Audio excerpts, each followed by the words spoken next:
Okay બસ અહીંયા હવે મિત્રો આપણે આજે નીટનું પેપર સોલ્વ કરીએ. કેટલા છે આ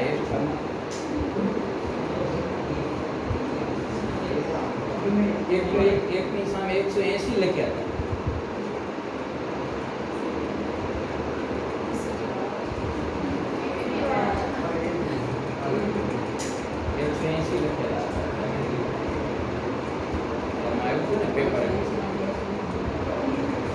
કેટલા 100 ઉપર કોને ગણે છે?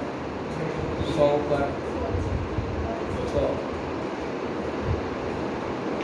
એમાંથી 91 73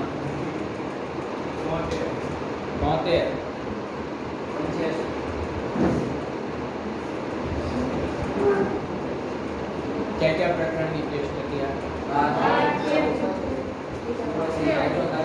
તો એમાં થોડુંક હવે વાંચવાનું શરૂ કરો અને ખાસ કરીને ટેક્સ્ટ બુક નહીં, કારણ કે તમે સમજી શકો છો કે આમાં ઘણું બધું ઓવર હોય એટલે એ રીતે થોડી તૈયારી હવે શરૂ કરવી પડશે.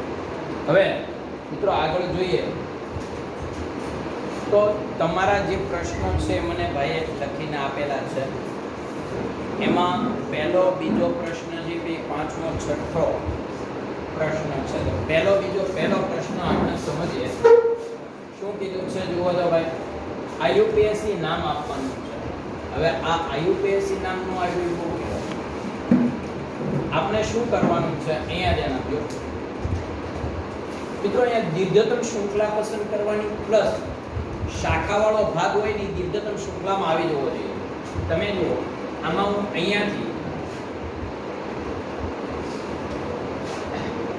અહીંયાથી આ દીર્ઘતમ શૃંખલા લઈશ, બરાબર? આને હું દીર્ઘતમ શૃંખલા લઈશ. પછી અહીંયા હું વિચારીશ તો કે અહીંયા મને 2 કાર્બન મળે છે એટલે આ મારી દીર્ઘતમ શૃંખલા હશે.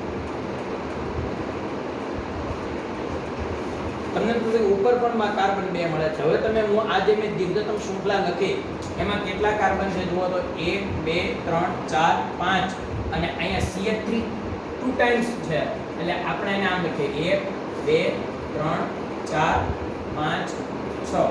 ઓકે, હવે જોજો આ જે કાર્બન છે પહેલો, આ બીજો, આ ત્રીજો, આ ચોથો કાર્બન, આ પાંચમો અને આ CH3 ટ્વાઇસ જે લખ્યું પહેલો, બીજો, ત્રીજો, ચોથો, પાંચમો અને આ પાંચમા કાર્બન સાથે 2 CH3 છે. આનો મતલબ એવો છે એટલે એક CH3 છે એ આપણે દીર્ઘતમ શૃંખલામાં ગણી લેશું અને એકને આપણે સમૂહ તરીકે લઈશું. ઉપર જઈએ તો પણ આપણને 6 કાર્બન મળે, 4 2 5 અને 6.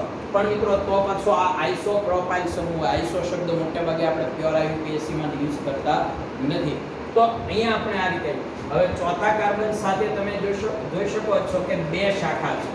ચોથા કાર્બનમાં એક આ CH3 છે અને એક શું છે તો કે એક CH2 CH3 છે.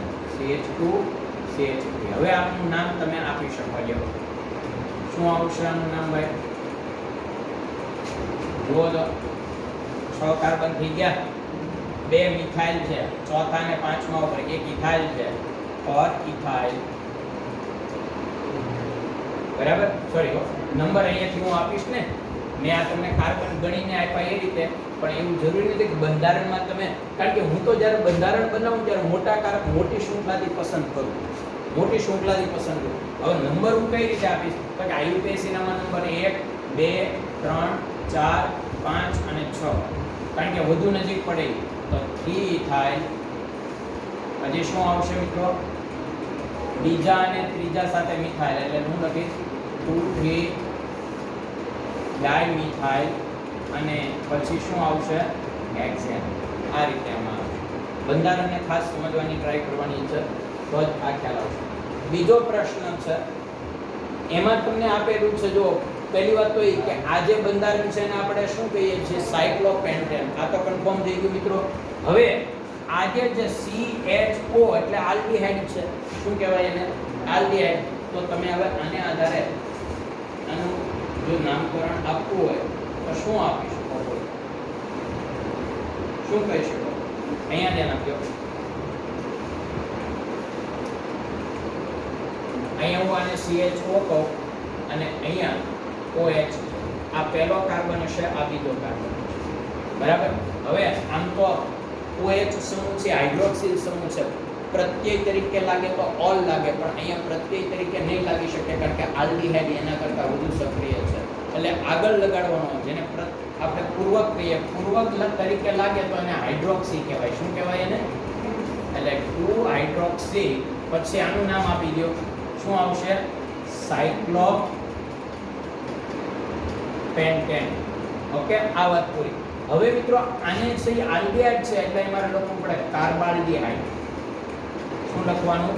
કાર્બાલ્ડીહાઇડ. હવે પ્રશ્ન એવો થાય કેમ અહીંયા ભાઈ આલ્ડીહાઇડ કાર્બાલ્ડીહાઇડ? એવું એકવાર મેં તમને સમજાવ્યું. યાદ કરો કે જ્યારે તમે આ મૂળ શૃંખલા તમે જોઈ છે, 5 કાર્બન વાળી છે, એમાં આ કાર્બન તો એ 5 કાર્બનમાં ગણાયો જ નથી. જો આલ્ડીહાઇડનો સાંભળજો, આલ્ડીહાઇડ, એમાઇડ, એસ્ટર, એસિડ આ બધા એવા છે કે એનો કાર્બન મૂળ શૃંખલામાં ગણાઈ જાય તો ખાલી પ્રત્યય જ લગાડાય. આલ્ડીહાઇડ માટે આલ લગાડવાનું છે, કીટોન હોય તો ઓન લગાડવાનું છે, એસિડ હોય તો ઓઇક એસિડ લગાડવાનું છે, તો એવું જ લગાડવાનું હોય. પણ મિત્રો જ્યારે એક કાર્બન આપણી મૂળ શૃંખલામાં ગણાતો ન હોય તો આપણે આખું નામ લખવું પડે. ખાલી ઓલ આલ નહીં પણ કાર્બાલ્ડીહાઇડ. શું લખવાનું? ખાલી આલ્ડીહાઇડ નહીં, એ કાર્બન નથી ગણાયો એટલે આપણે એને અલગથી ઓળખાણ આપી છે એટલે આપવાનું કાર્બાલ્ડીહાઇડ. આ ખાસ યાદ રાખવું, બધામાં આ સિસ્ટમ હોય, બરાબર ને? આવી રીતે આને આપણે ધ્યાનમાં રાખીશું. હવે ત્યાર પછીનો જે પ્રશ્ન તમારો ડાઉટનો છે નીટનો, એ છે 5મો અને 6થો પ્રશ્ન. અને એમ છતાં જે વચ્ચેના પ્રશ્ન તમને ન આવડતા હોય તો તમે પછી મને મળી શકો, બરાબર? એટલે એને આપણે સોલ્યુશન કરીએ. 5મો પ્રશ્ન છે, નીચેનામાંથી કયું બંધારણ, જુઓ, નીચેનામાંથી કયું બંધારણ પ્રકાશીય સમઘટકતા દર્શાવે છે? મિત્રો પ્રકાશીય સમઘટકતા માટે શું જવાબદાર છે પહેલા તો એ મને કહો. કોઈ પણ વસ્તુની પ્રકાશીય સમઘટકતા માટે ત્રીજું બંધારણ આ છે, યાદ રાખજો. C આ છે, બરાબર, અને ડી તો બધા છે. પ્રકાશીય સમઘટકતા માટે શું હોય? કિરાલ કાર્બન હોય, બરાબર ને? શું હોવું જોઈએ? Chiral carbon. ઓકે, હવે તમે સમજો. પહેલી વાત તો કે અહીંયા આપણે જોઈ શકીએ છીએ કે આમાં આ એસિડ છે, નાઇટ્રો છે, ટૂંકમાં કહો તો આનું આ પ્રકાશ સમઘટક હશે. શું કામ હશે ખબર તમને? આ આમ તમે જોવા જાવ તો ટ્રાન્સ બંધારણ છે. કેવું બંધારણ છે? ટ્રાન્સ. તમે જુઓ, બે બેન્ઝીનમાં સમાન સમૂહ છે, પરસ્પર વિરુદ્ધ છે. કેવા છે? વિરુદ્ધ. મિત્રો સીસ બંધારણ હોય તો એકબીજાની અસર નાબૂદ કરી નાખે, ટ્રાન્સ હોય તો નાબૂદ ન થાય, અને એને કારણે એનું પરિણામી મૂલ્ય છે એ શૂન્ય થતું નથી. પછી કોઈ પણ સ્થિતિમાં હોય એટલે આપણે ખાસ ધ્યાનમાં રાખીએ. હું તમને એક ઉદાહરણ આપીને સમજાવું તો ખ્યાલ આવશે. અહીંયા ધ્યાન આપજો. આપણે એક ઉદાહરણ સમજીએ એટલે એ વાત ક્લિયર થઈ. ધારી લો કે મારી પાસે મિત્રો COOH, અહીંયા ધ્યાન આપજો. હા, હાલો, આ એક બંધારણ. તો આ પ્રકાશ સમઘટક નથી. આનું બંધારણ સીસ પ્રકારનું છે. OH સમૂહ એક સાઈડ તો નહીં હોય. શું કામ? તો કે કિરાલ કાર્બન તો ખરો, પણ વચ્ચેથી બે ભાગ પાડી નાખો તો ઉપરનો ભાગ અને નીચેનો ભાગ એકબીજાના પ્રતિબિંબ હોય. જ્યારે બે ભાગ પરસ્પર પ્રતિબિંબ હોય ને તો એને મેસો સંયોજન કહેવાય. શું કહેવામાં આવે છે? એટલે ખાસ યાદ રાખજો, એક જ બંધારણના બે ભાગ જ્યારે કોમન હોય તો આપણે એને મેસો સંયોજન કહીએ છીએ. એટલે મેસો સંયોજનમાં કિરાલ કાર્બન હોવા છતાં એ પ્રકાશ સમઘટક હોતું નથી. કારણ કે આ ધ્રુવીભૂત પ્રકાશનું જમણી બાજુએ કોણાવર્તન કરે તો આ ભાગ ડાબી બાજુએ કોણાવર્તન, એટલે પરિણામી મૂલ્ય શું થઈ જાય? શૂન્ય થઈ જાય. સમજાયું તમને? એટલે આ એક વાત ખાસ તમારે સમજવાની છે. તો અહીંયા તમે જો આમાં હશે, આમાંય હશે. જુઓ, CH3 ટ્રાન્સ છે, હોય, બરાબર. ત્યાર પછીનો ત્રીજો વિકલ્પ જે છે એ તમે જોઈ લો. એમાં શું આપ્યું છે આપણને?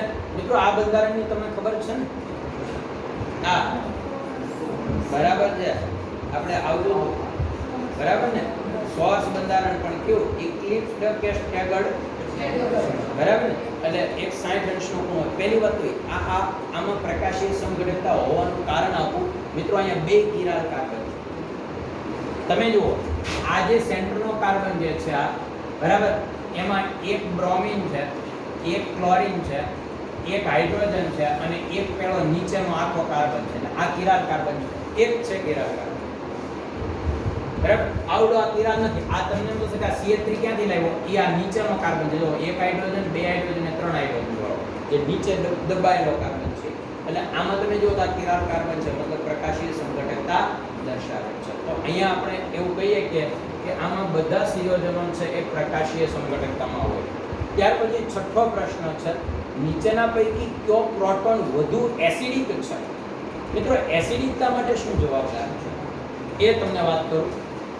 તમને એક પ્રશ્ન તો ખબર જ છે કે કાર્બોનિલ સમૂહ જ્યાં હોય ને એસિડિકતા હોય. ખબર છે તમને? આ કાર્બોનિલ સમૂહ હોય ને એ એસિડિકતા હોય. બરાબર, કાર્બોનિલ સમૂહ એ હંમેશા કેવો હોય? એસિડિક હોય. તો અહીંયા તમે જો કાર્બોનિલ સમૂહ છે, અહીંયા પણ કાર્બોનિલ સમૂહ છે, અહીંયા બે કાર્બોનિલ સમૂહ છે અને અહીંયા કાર્બોનિલ સમૂહની કુલ સંખ્યા કેટલી આપી? 3. તો સીધી વાત છે કે વધુ એસિડિકતા, પ્રોટોન વધુ એસિડિક કોણ હોઈ શકે?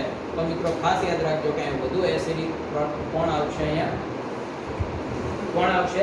ડી. હવે એનું એક રીઝન આપો અહીંયા એ આપણે સમજીએ કઈ રીતે. હું આનું ઉદાહરણ કોઈ પણ એક ઉદાહરણ આપીને સમજાવું. એટલે હું છે કે સૌથી ઓછી એસિડિકતા કોની છે એ પણ તમને ખબર પડે. હાલો આમ છે. હવે સમજો ખાસ. તમને ખબર છે આનું સંસ્પંદન આપણે પેલી મેટામેરિઝમ, ચલ રૂપકતા, એમાં એક છેલ્લી આપણે 11માં મેં તમને કીધું હતું મિત્રો, અત્યારે બંધારણીય સંઘટકતા લોકો 4 જ લે. એક શૃંખલા, સ્થાન, ક્રિયાશીલ સમૂહ અને મેટામેરિઝમ. ચોથી પાંચમી જે સંઘટકતા હતી, બરાબર, એ આ લોકો ગણતા નથી. પણ અહીંયા પાંચમી સંઘટકતા છે ને H+ મુક્ત કરે. હું તમને પાંચમી સંઘટકતા શું છે એ કહું. પાંચમી સંઘટકતા મિત્રો એવી છે કે આ જે છે ને આનું સંઘટિત કી એટલે કે આનો ચલ રૂપક કોણ હશે ખબર? આનો ચલ રૂપક આ હશે. જોજો આ કાર્બન છે, આ ડબલ બોન્ડ જે છે ને એનો ઇલેક્ટ્રોન યુગ્મ અહીંયા આવી જાય. આ ઇલેક્ટ્રોન યુગ્મ અહીંયા આવી જાય તો આ કાર્બનને તો કાંઈ પ્રોબ્લેમ નથી. કેમ? તો કે અહીંયા ડબલ બોન્ડ બની જે અહીંયા ડબલ બોન્ડ હતો એની બદલે અહીંયા બની ગયો, 4 સંયોજકતા પૂરી છે. પણ પ્રોબ્લેમ કોને થશે? પ્રોબ્લેમ આ કાર્બનને તો છે. સંયોજકતા 5 થઈ જાય એટલે એક હાઇડ્રોજનને ત્યાંથી શું કરી દેશે? એ છૂટો કરશે અને એ છૂટો કરેલો હાઇડ્રોજન અહીંયા આવે એટલે શું બનશે? OH. ખ્યાલ આવી ગયો? કીટોનમાંથી કીટોન છે ને એ દ્વિતીયક આલ્કોહોલ આવે અને આલ્ડીહાઇડ હોય ને એ પ્રાથમિક આલ્કોહોલ. ખ્યાલ આવ્યો? હવે આમાં OH સમૂહ હોય તો એસિડિકતા હોય જ, એ તો તમને ખબર જ છે. તો અહીંયા તો એક જ OH સમૂહ બનશે. અહીંયા OH સમૂહ બનવાની સંભાવના કેટલી છે મિત્રો? 3 છે. કેટલી છે? 3. એક આંગળી બની 3 છે ને, બરાબર? તો એનો મતલબ એસિડિકતા ત્યાં કેવી હશે? ખાસ યાદ રાખજો, હાઇડ્રોક્સિલ સમૂહ OH સમૂહ વધે એમ એસિડિકતા વધે, ઉત્કલન બિંદુય વધે. કેમ? તો કે જેમ OH વધશે એમ હાઇડ્રોજન બંધની સંખ્યા વધે. ત્રીજી વાત કરું, પાણીમાં દ્રાવ્યતા. કારણ કે પાણી સાથે જેટલા OH હશે એટલા વધુ હાઇડ્રોજન બંધ બનશે એટલે એટલી દ્રાવ્યતા પણ વધે. આ બધી થિયરી યાદ રાખજો જેવું કોઈ લે. હવે મિત્રો હવે તમે આના ઉપરથી કહો લ્યો કે સૌથી ઓછો એસિડિક મારે કેવો હોય તો કોણ હશે? કહો લ્યો. સૌથી વધુ તો આપણે સમજ્યા, સૌથી ઓછો કોણ હશે ખબર તમને? B. કેમ? તો કે એમાં આલ્ડીહાઇડ છે અને આલ્ડીહાઇડમાં એસિડમાં H+ તરીકે મુક્ત થાય એવા આ એક જ કાર્બન પાસે 3 હાઇડ્રોજન છે. કીટોનમાં શું છે? ભલે ડબલ બોન્ડ કાર્બોનિલ સમૂહ એક જ છે બેમાં, પણ અહીંયા આ હાઇડ્રોજન આમાંથી 3 છૂટા પડીએ કે અહીંયાથી 3 પડે. એટલે ટૂંકમાં કહીએ તો ચલ રૂપકતાની સંભાવના સૌથી વધુ ક્યાં જોવા મળે છે? આલ્ડીહાઇડ કરતાં કીટોનમાં. કારણ કે બીટા કાર્બન જે હોય ને આપણે બીટા કાર્બન એ વધુ બે સાઈડ બીટા કાર્બન બીટા જગ્યાએથી હાઇડ્રોજન છૂટો પડે. તો સૌથી ઓછું કહે તો આલ્ડીહાઇડ, B જવાબ આવશે. ત્યાર પછીનો જે પ્રશ્ન છે તમારો 7મો પ્રશ્ન હતો ને પાછો કાઢીને બેઝિક પ્રબળતાનો ઉતરતો ક્રમ. મિત્રો બેઝિકતા છે એ કોના ઉપર આધાર રાખે? કયો આલો બેઝિકતાનો આધાર કોના ઉપર છે? ખાલી એટલું કહો એટલે તમને એ આખી હિન્ટ તમને મળી જશે. બેઝિક પ્રબળતા એટલે બેઝિકતા સૌથી વધુ ક્યાં છે અને સૌથી ઓછી બેઝિકતા ક્યાં છે? ખાલી તમારે આ કહેવાનું છે. કહેશો મને? ઓકે, હાલો અહીંયા લે. એક વાત તો તમને ખબર છે કે બેઝિક પ્રબળતા મતલબ બેઝનો ગુણ આપણે કઈ રીતે લેતા હતા ખબર છે તમને? ઇલેક્ટ્રોન યુગ્મનું દાન કરવું. જે ઇલેક્ટ્રોન લુઈસનો સિદ્ધાંત યાદ કરો, ઇલેક્ટ્રોન યુગ્મનું દાન કરે એ બેઝ અને સ્વીકારે એ. ઓકે, હવે તમે ખાલી વિચારો, આ લોકોએ તમને આ નાઇટ્રોજનના સંદર્ભમાં જ બધું સમજાવવાનું કીધું છે કે ભાઈ આના સંદર્ભમાં તમારે સમજાવવાનું છે. બરાબર? તો આમાં કયો એવો નાઇટ્રોજન છે કે જેની પાસે ઇલેક્ટ્રોનની માત્રા વધુ છે, જે દાન કરી શકે છે, જેની દાન કરવાની વૃત્તિ સૌથી કેવી છે? વધારે છે, પછી એનાથી ઓછી, પછી એનાથી ઓછી, એ રીતે આપણે ક્રમમાં અહીંયા મારે તમને સમજાવવાનું છે.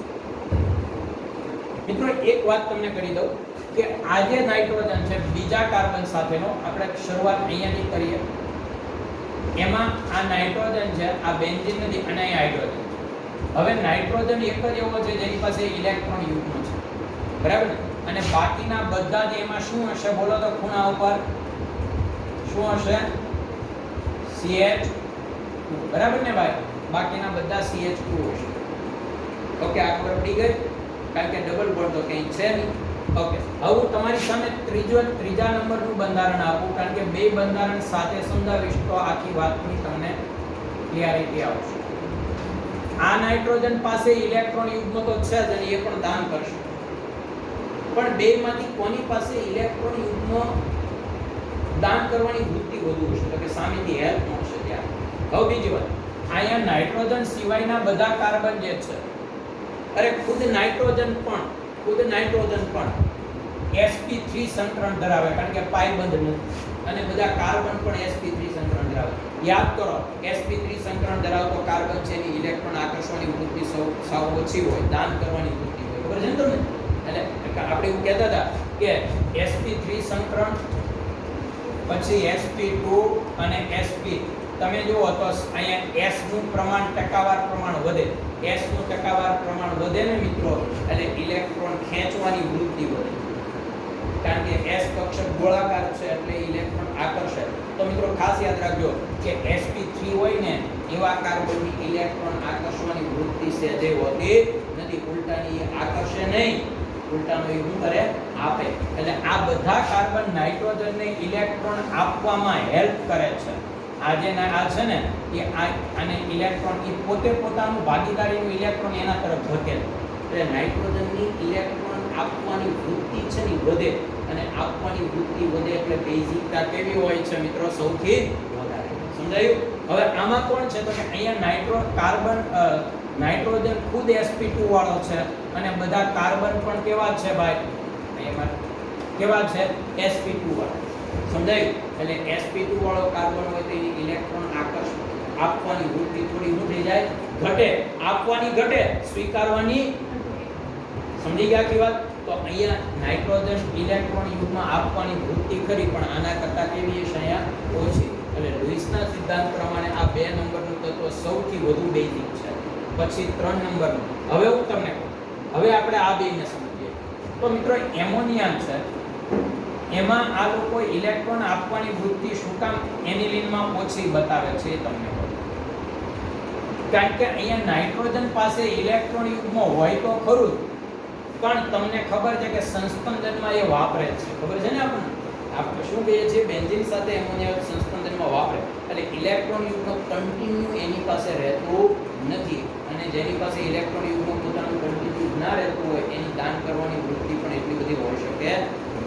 સમજી ગયા? અથવા આપણી રીતે આપણા શબ્દોમાં કેવું છે? એમ કહેવાય કે આ બેન્ઝીનને ઇલેક્ટ્રોન યુગ્મ આપે, બેન્ઝીન આકર્ષે એટલે આનું ઇલેક્ટ્રોન ખેંચે એટલે એની દાન કરવાની વૃત્તિ નથી. સામેવાળો એને હેલ્પ કરે, મદદ કરે તો આપવાની વૃત્તિ વધે. હમણાં એક કાંઈ 2-3 દિવસથી વિડીયો જોઉં છું, મને ટૂંકમાં ગમ્યું. આપણે ખજૂરથી નામથી ઓલા વિડીયો, કોમેડી વિડીયો જોયા છે. જીગલી અને ખજૂર, એમાં જીગલી વહી ગઈ, જુગારમાં પકડાઈ ગઈ. પણ ખજૂર છે અત્યારે આપણે રાજુલાને એ સાઈડ, પીપાઓ રાજુલા સાઈડ જ્યાં વધુમાં વધુ વાવાઝોડાની અસર થઈ, એ છેલ્લા 15 દિવસ કે મહિનાથી ત્યાં બધી સેવા કરે. આખી ગાડીને ગાડી, 2-3 ગાડી નળિયા લઈને ગરીબ માણસોના મકાન પણ એ પોતે જાતે બનાવવા. પછી ગૌશાળામાં ઘણું બધી ગાયો માટે 2 થી 3 ટ્રક જેટલો કાયમી ઘાસચારો મોકલાવે છે. માણસોને ફૂડ પેકેજ આપે છે. એ માણસ એકલો કરી નથી આપતો, એની પાસે કદાચ પણ એને આવું કામ કરતા જોઈને એ સોશિયલ મીડિયામાં નાખે કામ કરતા જોઈને માણસો એને આપે છે. બીજાને આપશે તો એની આપવાની વૃત્તિ વધશે. એ પોતે 1 લાખનો ખર્ચો બીજા માટે કરી શકતો હોય પણ બીજાને હેલ્પ કરશે તો આપવાની વૃત્તિ વધશે. બરાબર? તો આમાં એવું જ છે. સમજાયું તમને? અહીંયા તમે જુઓ, આમાં કાર્બન આપે એટલે આની આપવાની વૃત્તિ વધી ગઈ, બેઝિકતા વધી. બરાબર ને ભાઈ? જ્યારે આમાં શું થશે તો કે બેન્ઝીન ઉલટાનો ઇલેક્ટ્રોન યુગ્મ ખેંચી લે, મતલબ આપવાની વૃત્તિ ઘટી જાય એટલે બેઝિકતા કેવી હોય? ઓછી.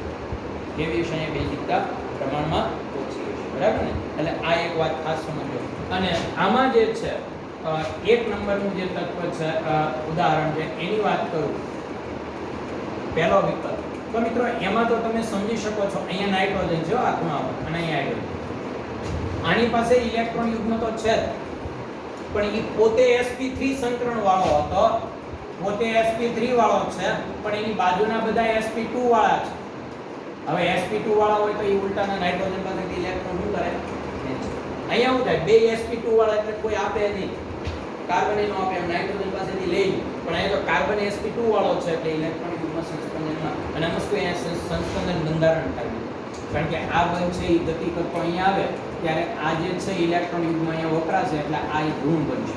મતલબ ઇલેક્ટ્રોન યુગ્મ એટલું નાઇટ્રોજન ઉપર રહેતું એટલે તમે કહી શકો કે એમાં બેઝિકતા ઓછી. એટલે આ બધા પ્રશ્નોમાં ખાસ આપણે ધ્યાનમાં રાખવાનું છે કે બેઝિકતાનું જે કરવામાં આવે છે સમજવાનું છે. 8મો પ્રશ્ન છે મિત્રો, શું છે જોવો તો, નીચેના પૈકી કયું મુક્ત મૂલક સૌથી વધુ સ્થાયી છે? મુક્ત મૂલકની સ્થાયીતા નો આધાર કોના ઉપર હોય? એ અહીંયા કાર્બન છે એ મુક્ત મૂલક તરીકે છે ભાઈ. અહીંયા આ મિથાઇલ મુક્ત મૂલક છે, અહીંયા આ મુક્ત મૂલક છે મિથાઇલ, અને આમાં અહીંયા આ મુક્ત મૂલક છે. પહેલી વાત તો એ કે મુક્ત મૂલક જે હોય એની પહેલી વાત તો મુક્ત મૂલક છે કોઈ દિવસ સ્થાયી ન હોય શકે. કારણ કે એમાં એની સંયોજકતા ઘટતી હોય એટલે સ્થિર તો કોઈ દિવસ હોય જ ના શકે. પણ આપણને એવું કહે છે કે ભાઈ બધા અસ્થિર છે, બરાબર છે, પણ ઓછો અસ્થિર કોણ? જે ઓછો અસ્થિર હશે એની સ્થિરતા આપણે કેવી ગણીએ? વધારે. સમજી ગયા તમે આખી વાત? એટલે ઓછો અસ્થિર કોણ છે એ આપણે જોવાનું છે. ખ્યાલ આવ્યો મિત્રો? અહીંયા શું થશે ખબર તમને? અહીંયા આ જે મુક્ત મૂલક છે ને એ એક કાર્બન ઉપર સ્થિર નથી, એ સતત ફરે છે. કઈ રીતે એવું તમને સમજાવું. આ જે પાઇબંધ છે અહીંયા મુક્ત મૂલક એક કાર્બન ઉપર સ્થિર નથી એટલે ત્યાં મુક્ત મૂલકની અસ્થાયીતા ઘટી જાય. અહીંયા અત્યારે મુક્ત મૂલક છે, હવે શું થાય? આ બે પાઇબંધ તોડે અને આ કાર્બન ને આ કાર્બન મુક્ત મૂલક તરીકે છૂટા પડે, પછી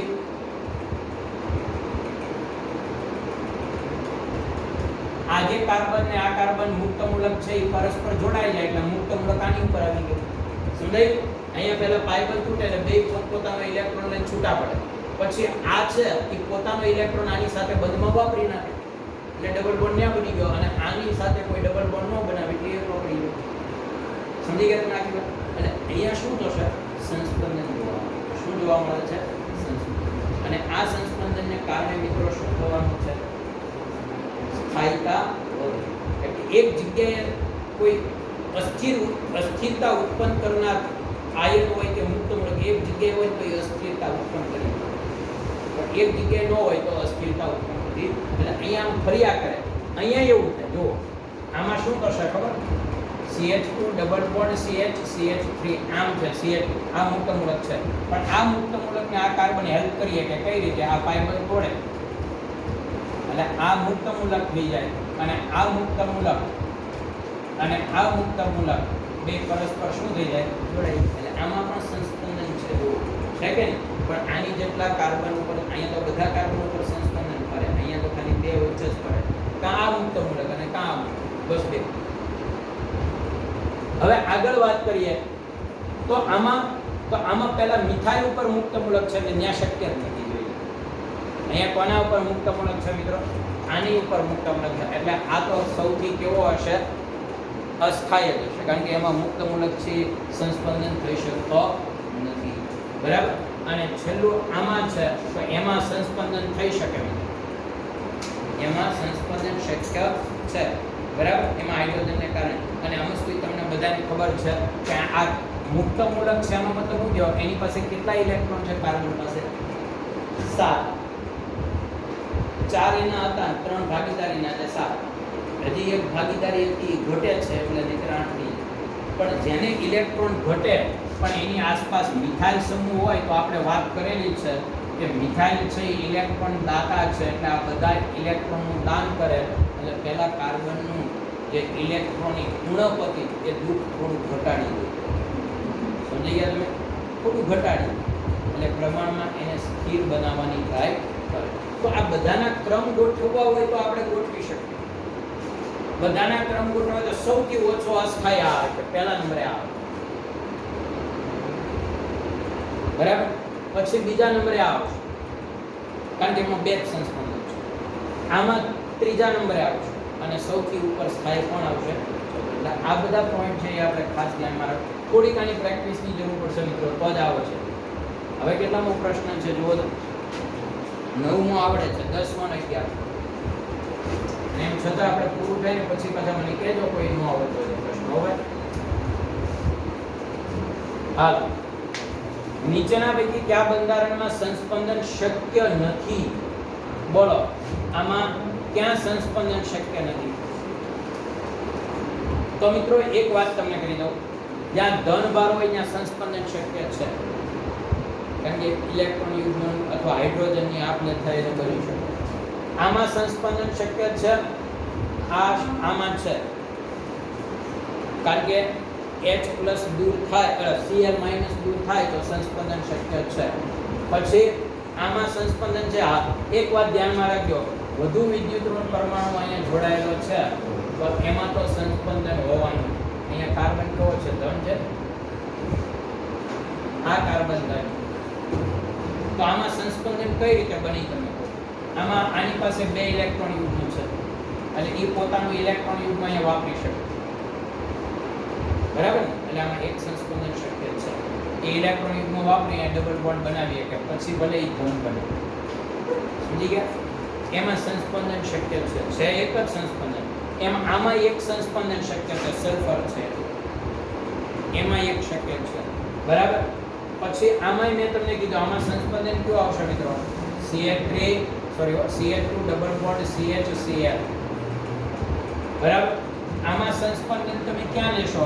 તો કે આમાં તમે અહીંયાથી આ બંધ તોડો તો થોડી વાર માટે અહીંયા આ પ્લસ થઈ જાય અને E પ્લસ વીજભાર શીખ કરીશું.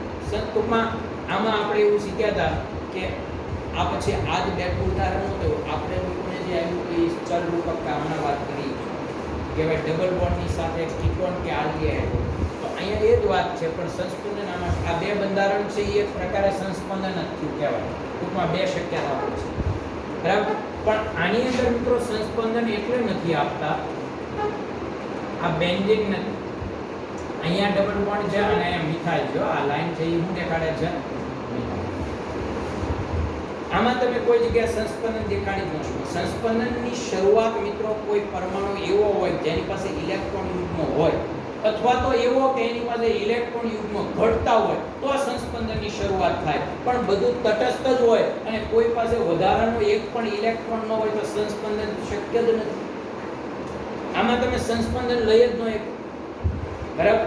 એટલે આમાં સંસ્પંદન શક્ય નથી. આ એક ખાસ તમે ધ્યાનમાં રાખજો કે ઇલેક્ટ્રોન યુગ્મ હોવો જરૂરી છે. પછી જોવો તો 11મો પ્રશ્ન, નિપજ ઓળખો. આની સોડિયમ એમાઇન સાથે પ્રક્રિયા કરવાની છે અને આપણે કઈ નિપજ મળશે એ ઓળખવાની છે. 1 મોલ લેવાનો છે તો કઈ નિપજ આમાં આવશે એ તમારે કહેવાનું છે. હવે મિત્રો એક વાત તમને કરી દઉં, તમને આ પોઈન્ટની ખબર હશે કે ભાઈ સોડિયમ એમાઇન ક્યાં વપરાય? પહેલા એ મને કહો, ખબર છે ને? હે, તમને ખ્યાલ છે જ્યારે ઇથાઇન બનાવવાનું હોય ત્યારે આપણે પહેલા બે જગ્યાએ હેલોજન હોય. ઉભા હું તમને લખી નાખું. ધારી લો કે મારી પાસે અહીંયા ઇથેન આવી રીતે છે મારી પાસે,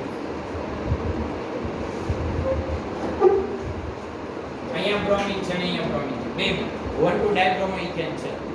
હવે આ 1,2 ડાયબ્રોમો ઇથેન ની પહેલા KOH સાથે પ્રક્રિયા કરીએ તો તમને ખબર છે શું થાય કે એક જગ્યાએથી બ્રોમિન દૂર થાય જે પોટેશિયમ સાથે જોડે KBr બનાવે, એક જગ્યાએથી હાઇડ્રોજન દૂર થાય H2O બનાવે.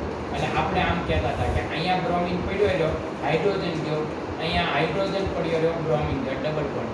પછી આની પ્રક્રિયા ફરીવાર KOH સાથે ન થા કરતા પછી આપણે એનાથી વધુ બેઝિક ક્ષાર કોણ લેતા હતા, આપણે વધુ બેઝ કોણ લેતા હતા, સોડિયમ એમાઇન યાદ છે તમને.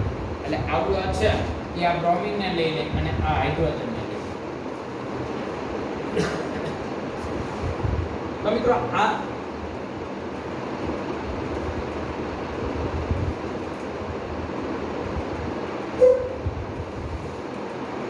તો આ વાત આપણે જાણતા હતા. હવે તમારી સામે અહીંયા પ્રશ્ન છે એની વાત કરું તો આપણી સામે જે પ્રશ્ન છે મિત્રો એ છે કાર્બોક્સિલિક એસિડ છે, એસિટિલિન છે, આલ્કોહોલ છે અને છેલ્લે આપણી પાસે શું આપેલું છે જુઓ તો CH2OH એટલું આપેલું છે. હવે આમાં આ નિપજમાં કામ આવશે તો આ નિપજમાં શું છે તો આ નિપજમાં હાઇડ્રોજન કાઢી અને એને જોડેલો છે બરાબર. પણ હાઇડ્રોજન કાઢીને એને જોડવા માટે આપણે સોડિયમ હાઇડ્રોક્સાઇડ લેતા હતા. શું લેતા હતા? Sodium hydroxide. ખબર છે તમને? સોડિયમ હાઇડ્રોક્સાઇડ યાદ કરો, ફિનોલને આપણે સોડિયમ ફિનોક્સાઇડમાં રૂપાંતરણ કરતા હતા. એટલે ત્યાં તો એ કામ આપવાનો નથી.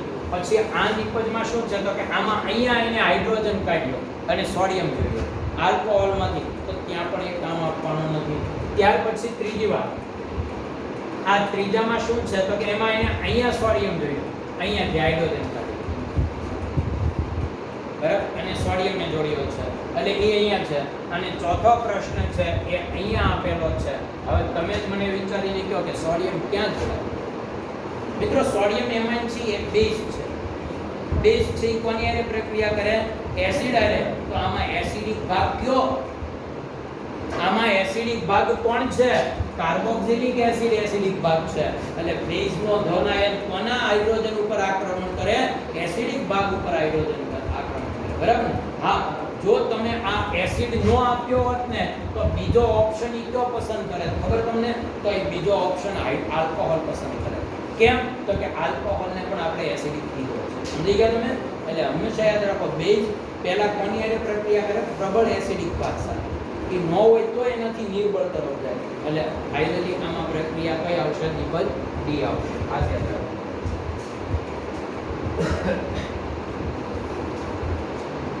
હાલો આગળ.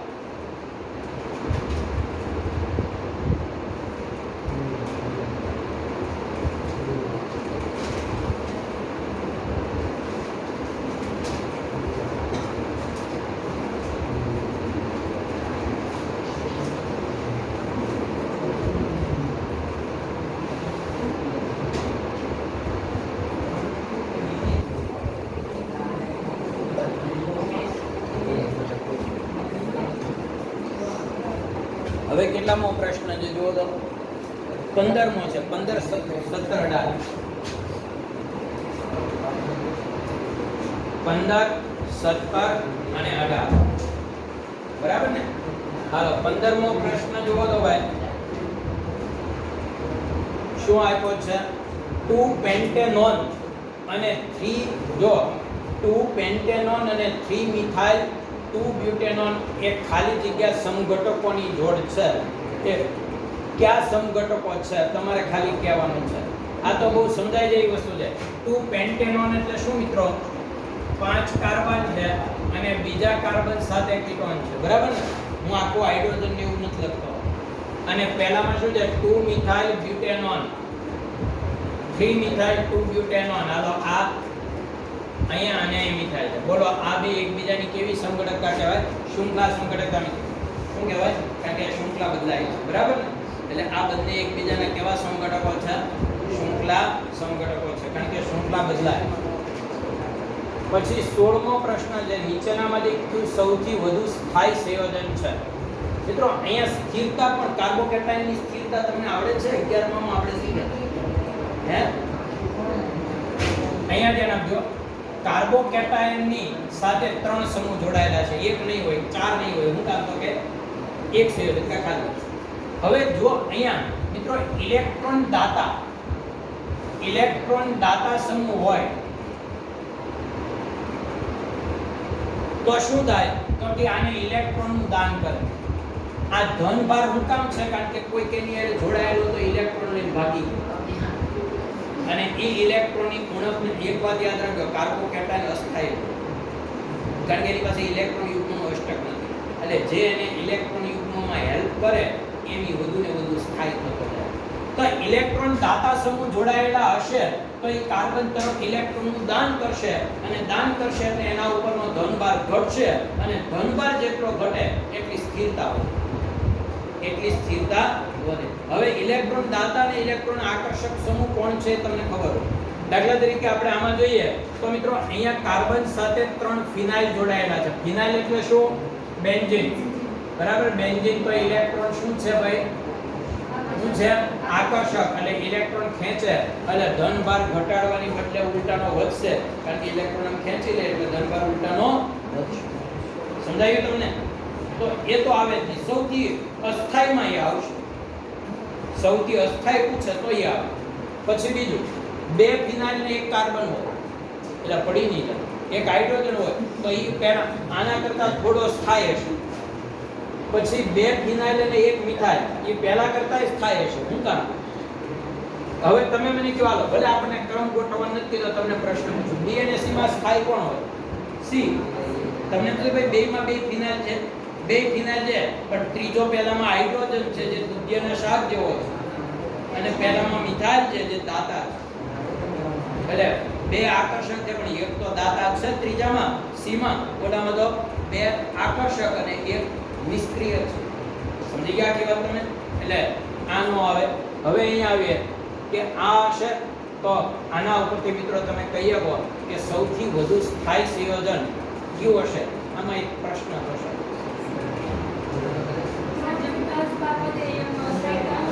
હે? એમ સ્થાયીતા ઘટે.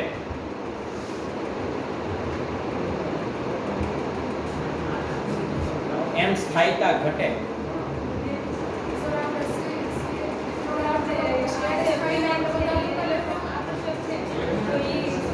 બેન એક વાત કહી દો, તમે આ શીખ્યા ખબર છે તમને? પ્રાથમિક કાર્બોકેટાયન, દ્વિતીયક કાર્બોકેટાયન તમે આવું શીખ્યા છો. એમાં તમને ખબર હોય તો તમે એવું કહેતા હતા કે ભાઈ આ કાર્બનમાં 3 મિથાઇલ છે તો મિથાઇલ ઇલેક્ટ્રોન દાતા તો દાતા સમૂહ આવે એટલે અહીંયા ઋણભાર ઉત્પન્ન થાય. બરાબર, દાન કરે એટલે અહીંયા ધન એ ઋણ અને ઋણભાર ઉત્પન્ન થાય એટલે એનો પોતાનો ધનભાર ઘટે. ધનભાર ઘટે એટલે સ્થિરતા વધે. એટલે સ્થિરતા સમજી ગયા? સ્થિરતા શું થાય? બરાબર છે, આમાં કોઈ પ્રશ્ન નથી. ખ્યાલ આવ્યો તમને? એટલે આપણે જે થિયરી બે શીખ્યા છે એમાં ઇલેક્ટ્રોન દાતા સમૂહ છે કે એને ઇલેક્ટ્રોન આપે એટલે ઋણભાર આવે. ઋણભાર આવે એટલે પોતાનો ધનભાર ઘટે. જેટલો ધનભાર ઘટે એની સ્થિરતા વધે.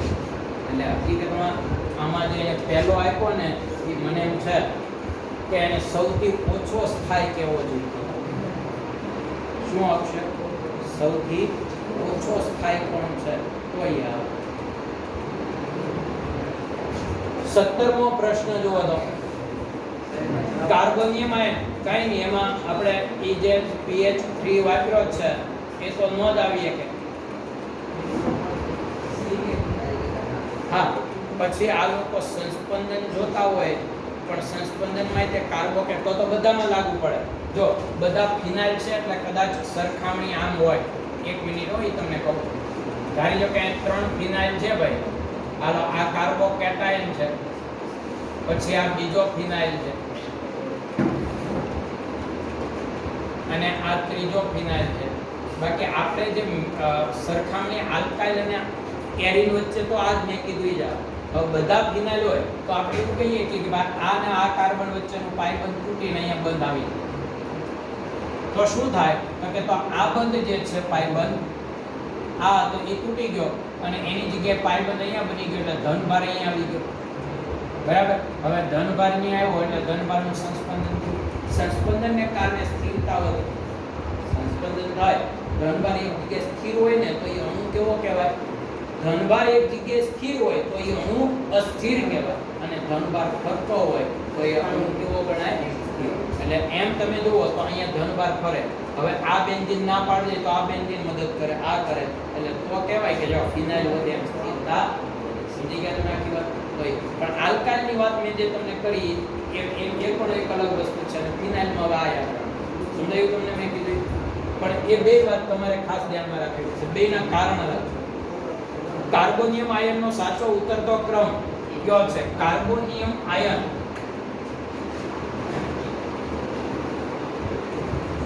જો અહીંયા એ જ વાત અહીંયા આપ્યું છે. જો કાર્બોનિયમ આયન નો સાચો ઉતરતો ક્રમ કયો છે? મતલબ અહીંયા તમારે એ જ વાત કરવાની છે, બરાબર? પણ અહીંયા આપણે જે વાત કરીએ ઉતરતો ક્રમ એટલે સ્થાયીતાની દ્રષ્ટિએ ઉતરતો ક્રમ પૂછ્યો હોય આપણે. કઈ રીતે? પણ અહીંયા તમે જો બેન્ઝીન નથી કે એક જગ્યાએ છે તો આપણે જ્યારે સરખામણી કરીએ ત્યારે મિત્રો ખાસ હું તમને લખી દઉં પહેલા તો બંધારણ. પહેલું બંધારણ શું છે જુઓ તો ભાઈ. પહેલું બંધારણ શું છે? C6H5CH2 પ્લસ એનું બંધારણ મારે જોવું હોય તો આવું આવશે.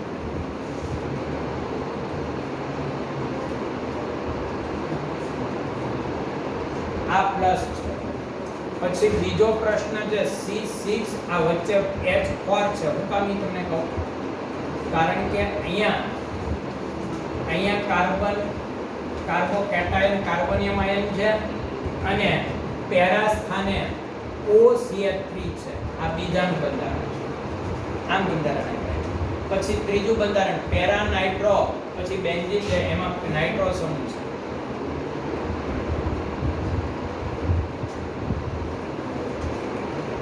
અહીંયા કોણ છે? નાઇટ્રો.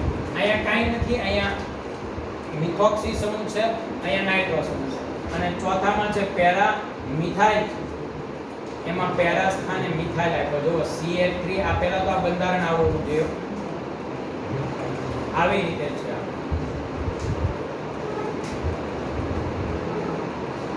આમ છે. તો આનો પહેલા આપણે પ્રશ્ન શું કર્યો છે? Carbonium ion. કાર્બોનિયમ આયન એટલે શું?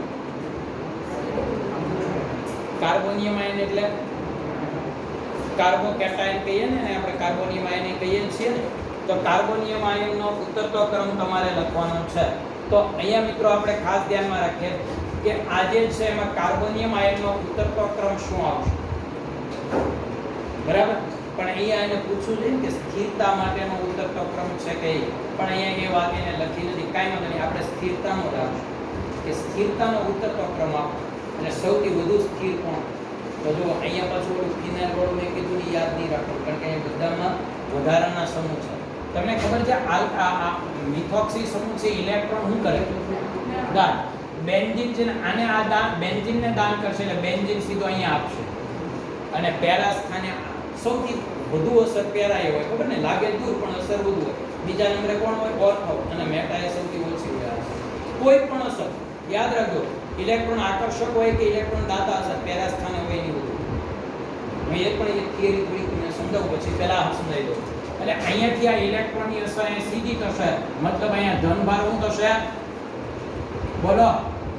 ઘટે અને ધનભાર વધે એટલે સ્થિરતા વધે. એટલે સૌથી વધુ સ્થિર અણુ કોણ આવશે? અહીંયા કોણ આવશે? 2 નંબર. હવે જોઈએ આમાં શું થાય તો કે આમાંય મિથાઇલ ઇલેક્ટ્રોન દાતા છે એટલે આની પણ સીધી અસર થાય એટલે અહીંયા પણ ધનભાર ઘટે. ધનભાર ઘટે એટલે સ્થિરતા વધે. હવે તમને એમ થાય કે ભાઈ તો બેયમાં છે તો તમને ખબર છે કે ઓક્સિજન દાતા છે ખાલી દેખાવ માટે નથી. એની પાસે રહેલું અબંધકારક ઇલેક્ટ્રોન યુગ્મ આપે છે અને આની પાસે અબંધકારક નથી. આ તો ખાલી કઈ રીતે મિથાઇલ હેલ્પ કરતો હોય કોઈને તો કે ભાગીદારીનું ઇલેક્ટ્રોન હોય ને પેલા તરફ ધકેલે કે આને બસ આપણા બેના ભાગીદારીના ઇલેક્ટ્રોન તારી પાસે રાખ. ખાલી એટલું. અને પહેલો તો એની પાસે રહેલું વધારાનું ઇલેક્ટ્રોન યુગ્મ આપે એટલે આપવાની વૃત્તિ ઓક્સિજનની વધુ હોય. ખ્યાલ આવી ગયો તમને? એટલે મિથાઇલ તો સૌથી વધુ સ્થિર આ બીજા નંબરે આવશે. હવે આ બેમાં તો કે આ ત્રીજા નંબરે આવે આ ચોથા. હું કામ? તો કે આ નાઇટ્રો ઇલેક્ટ્રોન આકર્ષક છે એટલે એની સીધી અસર આમ આવશે, ઊભી અસર થશે એટલે આમ ઇલેક્ટ્રોન ખેંચાય એટલે ઉલટાનો ધન ભાર શું થશે? વધશે અને સ્થિરતા શું થશે? સમજાયું? એટલે આ એક વાત તમારે ખાસ સમજવાની છે મિત્રો કે ક્યુ બંધારણ કઈ રીતે આપણે સેટ કરીએ. હવે હું જે તમને કહેતો હતો એ ફરી વાર કહું. ધારી લો કે એક પ્રશ્ન તમને પૂછું. હવે આ જે નિયમ છે બધાને લાગુ પડે. તમને હું એમ કહું કે ભાઈ ફિનોલ કેવો છે તો તમે કહેશો એસિડિક. બરાબર? ઓકે. હવે તમારે મને કહેવાનું છે કે ફિનોલ એસિડિક ગુણ ધરાવે છે તો એના પેરા સ્થાને મિથાઇલ હોય અને એના ઓર્થો સ્થાને મિથાઇલ હોય. પહેલી વાત તો એ મિથાઇલ સમૂહ છે એટલે એસિડિકતા વધારે ઘટાડે. પહેલાથી ઘટાડે. બરાબર? તો બોલો આ બે આ એસિડિકતા ઘટાડશે, આ મિથાઇલ ઘટાડે. વધુ એસિડિકતા વધુ ઘટશે ક્યાં? કારણ કે મિથાઇલ હોય ને પેરા સ્થાને અસર સીધી થાય. સમજ્યા? એટલે કોઈ પણ વધારો કે ઘટાડો પેરા સ્થાને વધુ થાય. આ ખાસ તમારે ધ્યાનમાં. બરાબર? એટલે એક પોઈન્ટ પણ તમે ધ્યાનમાં દેજો. 18મો પ્રશ્ન છે સ્થાયીતાનો ક્રમ આપો. શું કીધું છે? સ્થાયીતાનો. મેં હમણાં કીધું એ જ છે ભાઈ. ઋણ ભાર ધન ભાર જેમ ઘટે એમ સ્થાયીતા વધે. તો ચાલો અહીંયા આ આકર્ષક કેવો સમૂહ છે? આકર્ષક. એટલે સ્થાયીતા શું થશે? ઘટશે. બરાબર છે? એટલે આ બરાબર ને? એટલે અહીંયા લખ્યું કે સ્થાયીતાનો ક્રમ આપો એટલે અહીંયા સ્થાયીતા ઘટશે. બરાબર? પછી સોરી અહીંયા ઋણ આયન છે, મારી ભૂલ. આ ઋણ છે, દેખાતું નથી. આ કેવો ભાર છે? ઋણ. એટલે બીજી કઈ ભૂલ નથી. મેં તમને કાર્બોકેટાયનના સ્વરૂપમાં કહ્યું. હવે અહીં કાર્બન આયન આવ્યું. મિત્રો આમાં શું થાય તો કે આ ઇલેક્ટ્રોન ખેંચે એટલે આના ઉપરનો ઋણ ભાર, ધન ભાર હતો ને તો ધન ભાર વધી જતો હતો પણ ઋણ ભાર તો ઘટી જશે. ઋણ ભાર એટલે ઇલેક્ટ્રોનની ઋણ ભાર એટલે શું? તો કે ઇલેક્ટ્રોનનો વધારો. ઋણ ભારને આપણે ઇલેક્ટ્રોનનો શું કહીએ કે વધારો. એટલે સામે ખેંચવા વાળો હોય તો શું થવાનું છે? અહીંયા શું થશે? બોલો. ફાયદો થાય. કારણ કે ખેંચવા વાળો હશે તો ઋણ ભાર શું થશે? ઘટશે. ધન ભાર કે ઋણ ભાર અણુને અસ્થિર બનાવે. એટલે જેટલો ધન ભાર કે ઋણ ભાર તમે ઘટાડી શકો એટલી સ્થિરતા વધે. એટલું યાદ રાખો. તો અહીંયા તમે જુઓ તો આ ઇલેક્ટ્રોન યુગ્મ ખેંચે અને કેમ ખેંચે? ખેંચે એટલે ઇલેક્ટ્રોનનો શું થશે? ઘટાડો થશે અને ઇલેક્ટ્રોન ઘટે એટલે શું થાય મિત્રો? સ્થિરતા વધે. ઓકે. પછી અહીંયા જુઓ સાયનાઇડ. એ પણ મિત્રો ઇલેક્ટ્રોન આકર્ષક જ છે. કારણ કે એમાં કઈ કાર્બન પાસે ઇલેક્ટ્રોન યુગ્મ નથી, નાઇટ્રોજન પાસે નથી, કારણ કે ટ્રિપલ બોન્ડ માં એને વાપરી નાખ્યા. સમજ્યા તમે આખી વાત? બરાબર? પછી આ દાતા સમૂહ છે અને આમાં કોઈ નથી. તો તમે સમજી શકો કે સૌથી વધુ ઋણ ભાર ક્યાં ઓછો થશે? અહીંયા. કારણ કે સીધી આમ અસર આવશે. બરાબર ને? સીધી અસર આવશે. ખ્યાલ આવી ગયો? અને એટલે અહીંયા ઋણ ભાર શું થશે? અહીંયા વધશે. એટલે સૌથી અસ્થાયી અણુ કોણ આવશે? આપણો 3. એટલે ખાસ યાદ રાખજો મિત્રો જવાબમાં કે R એ સૌથી અસ્થાયી આવશે. પછી જે કાંઈ કામ નથી કરતો એ આવશે. પછી આ બે દાતા છે એમાં વધુ અસર આની છે. કેમ? તો કે ના આ વધુ ઋણ છે. સાયનાઇડ કરતાં વધુ સક્રિય છે, આકર્ષક વધુ છે. બરાબર? સાયનાઇડ કરતાં વધુ આકર્ષક છે એનું કારણ તમને આપું પડે. નાઇટ્રોજન છે ને એ બેન્ઝીન સાથે એક બંધ બનાવે છે. પછી એક ઓક્સિજન સાથે ડબલ બોન્ડ આવે અને એક ઓક્સિજન છે ને એની પોતાનું ઇલેક્ટ્રોન યુગ્મ આપી દે એટલે કેવો છે? ધન. હવે ઇલેક્ટ્રોન આપીને ધન બન્યો પછી એને મોટા મોટું એ ધન ભાર ઘટાડો, પોતાનો ધન ભાર ઘટાડવામાં જ પીડ્યો હોય. એટલે આની આકર્ષણની વૃત્તિ સૌથી કેવી છે? સમજી ગયા કે વાત? હવે એની સામે તમને સાયનાઇડમાં સમજાવું. સાયનાઇડમાં C ટ્રિપલ બોન્ડ એચ, જેમાં તમને ખબર છે નાઇટ્રોજન એક ઇલેક્ટ્રોન યુગ્મ આપે છે. એટલે આ અમસ્તોય થોડો કેવો છે? ઋણ છે. બરાબર? સોરી અહીંયા આપણે કાંઈ નથી લેતા. એક મિનિટ. આઇસોસાયનાઇડમાં આમ છે. એટલે આ જે મિથાઇલ સમૂહ છે બરાબર, એ નાઇટ્રોજન એનું ઇલેક્ટ્રોન યુગ્મ આકર્ષે છે એટલે ઈ આ કાર્બન છે બેન્ઝીન પાસેથી ખેંચે છે. બાકી કાર્બન તો કાંઈ એવો ગુણ ધરાવતો નથી, પણ સામે નાઇટ્રોજન ખેંચે એટલે ઈ બેન્ઝીન પાસેથી ખેંચે. એ પોતે પર્સનલ એવો કોઈ વેરવાળો નથી ઇલેક્ટ્રોનનો બધા ભેગા થઈ જાય. એટલે થોડીક આ પ્રેક્ટિકલી વાત વિચારો ને તો તમને ખ્યાલ આવી જશે. હાલો આગળ. 20મો અને 21મો પ્રશ્ન છે.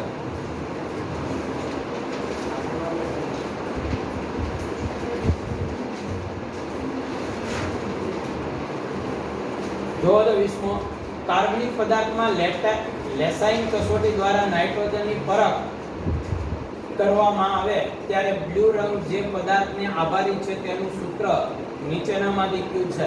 એટલે કે વાદળી રંગ કોને કારણે છે એ તમારે કહેવાનું છે.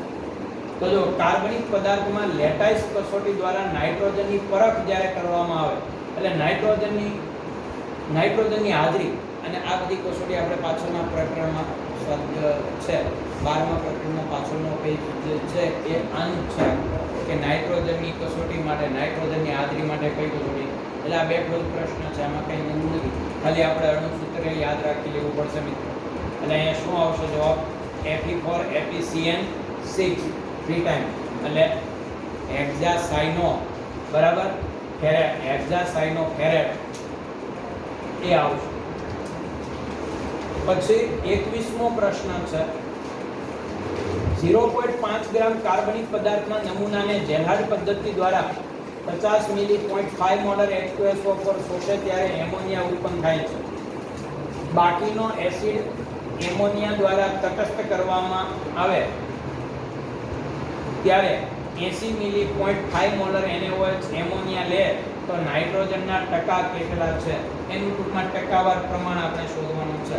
તમારી લોકો પાસે એક સૂત્ર છે બરાબર, સમપ્રમાણતા ગુણ્યા એટલે કે સાંદ્રતા ગુણ્યા કદ, સાંદ્રતા ગુણ્યા કદ. તટસ્થીકરણમાં તો એ સૂત્ર જ લાગુ પડે ને કે કોઈ પણ ઘટકની સાંદ્રતા ગુણ્યા એનું કદ અને પછી બીજાની સાંદ્રતા ગુણ્યા એનું કદ. ટૂંકમાં તમારે ખાલી એટલું યાદ રાખવાનું છે મિત્રો કે અહીંયા જો અહીંયા હું કીધું એટલા ગ્રામ કાર્બનિક પદાર્થના નમૂનાને 50 મિલી 0.5 સાથે શોષાય ત્યારે એમોનિયા ઉત્પન્ન થાય છે.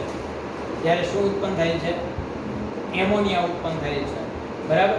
હવે એ એમોનિયા જે ઉત્પન્ન થાય છે બાકીનો એસિડ એમોનિયા દ્વારા તટસ્થ થઈ જાય છે બરાબર. એટલે એનો મતલબ કે કાર્બનિક પદાર્થ જે આપણી પાસે 0.5 ગ્રામ છે એને આપણે ધ્યાનમાં લેવાનો છે બરાબર. હવે કાર્બનિક પદાર્થ 0.5 ગ્રામ હોય તો તમે એની સાંદ્રતા અને પહેલાની સાંદ્રતા તટસ્થીકરણ થાય કરવામાં આવે છે ત્યારે 80 મિલી 0.5 મોલર NaOH એમોનિયા લે તો નાઇટ્રોજનના ટકા કેટલા થાય છે. તો અહીંયા આપણે આ ખાસ સમજીએ કે ભાઈ સોડિયમ સલ્ફ્યુરિક એસિડ છે એ એમોનિયાથી તટસ્થ થાય છે બરાબર. તો શું આવશે બોલો તો?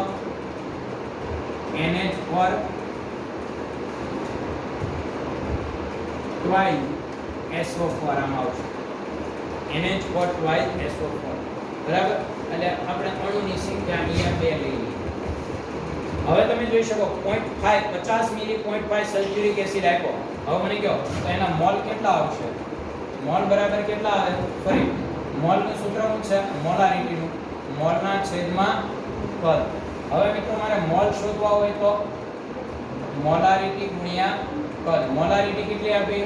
0.5 અને કદ 50 મિલી આપ્યું એટલે આપણે એને લીટરમાં ફેરવવા 1000 વડે શું કરવું પડશે બરાબર ને? એટલે એ લીટરમાં પડી જશે. હાલો હવે આજે તમારી પાસે છે.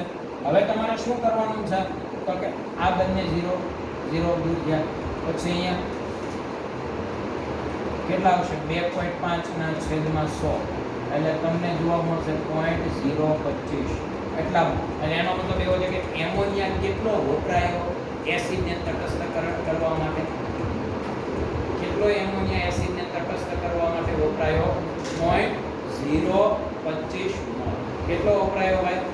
0.025 મોલ એમોનિયા છે એ તટસ્થ કરવામાં વપરાયો બરાબર ને? એટલા મોલ એમોનિયા તટસ્થીકરણમાં વપરાયો છે. હવે તમને એમ કીધું કે તટસ્થ કરવામાં આવે ત્યારે 80 મિલી 0.5 મોલર NaOH એમોનિયા લે તો નાઇટ્રોજનના ટકા કેટલા થાય? અને એ એમોનિયા છે એ સોડિયમ દ્વારા લેવાય છે. સોડિયમ દ્વારા કઈ રીતે લેવાય?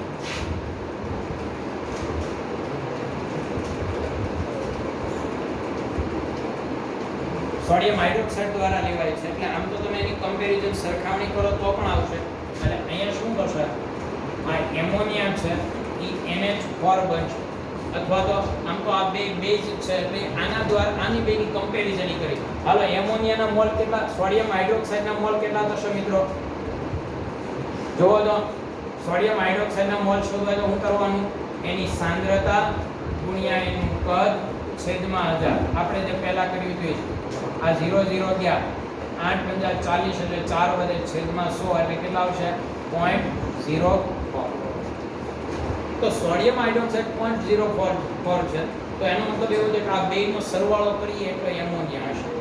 એમોનિયા કેટલો હશે 0.04 પ્લસ કેટલો આવશે 0.025 એટલે કુલ એમોનિયા કેટલો આવશે કહો તો 0.065 મોલ એટલા આવશે. બરાબર 0.065 એટલા પર્સન્ટેજ છે એ તમને આ એમોનિયા મળશે. તો એમાં હાઇડ્રોજન નાઇટ્રોજનનું ટકાવાર પ્રમાણ કેટલું, નાઇટ્રોજન કેટલું? તો મિત્રો એમોનિયામાં તો NH3 બધું હોય બરાબર. NH3 માં નાઇટ્રોજન છે એનું દળ છે એ આપણે 14 લઈએ છીએ અને હાઇડ્રોજનનું કેટલું લઈએ છીએ 1 એટલે 3 થશે બરાબર. તો તમારે લોકોએ અહીંયા 14 છે એમોનિયામાં, તો આને તમારે 14 માં કન્વર્ટ કરવાનો છે. તો હું અહીં લખું કે કુલ દળ 17 હોય ત્યારે 0.065 તો 14 કેટલા એટલે 14 કેટલો નાઇટ્રોજન ઈ ફેરવવાનો થશે. અને 14 જે નાઇટ્રોજન મળે બરાબર એ આપણને એનું 100% પ્રમાણ મળે છે. પછી એને 28 એના પર્સન્ટેજ કાઢવા હોય તો આપણે મૂળ કાર્બનિક પદાર્થમાં એના પર્સન્ટેજ કાઢવાના રહેશે બરાબર. અહીંયા તમે આનો ગુણાકાર કરી અને સાદુરૂપ આપો તો કેટલા આવશે 0.065 ગુણ્યા 14 છેદમાં 17. એટલે હું એવું માનું છું કે આના કરતાં તો 0.065 થી ઓછો આવશે. હાલો ધારીએ 0.06 આવે મોલ બરાબર. હવે કાર્બનિક પદાર્થ આપણને 0.5 ગ્રામ આપ્યો છે. કેટલો આપ્યો છે 0.5 ગ્રામ. તો આ 0.5 ગ્રામ કાર્બનિક પદાર્થ છે તો એનું વજન કેટલું આવશે એ તમારે કાઢવાનું છે બરાબર. આનું કેટલું આવે છે કહો આ ભાગાકાર પોઈન્ટ કેટલો આવશે હે છે કેલ છે તમારી પાસે ભાગાકાર કરો તો એટલે ખ્યાલ આવશે. 0.065 ગુણ્યા 14 ભાગ્યા 17 એટલું તમારે કરવાનું છે.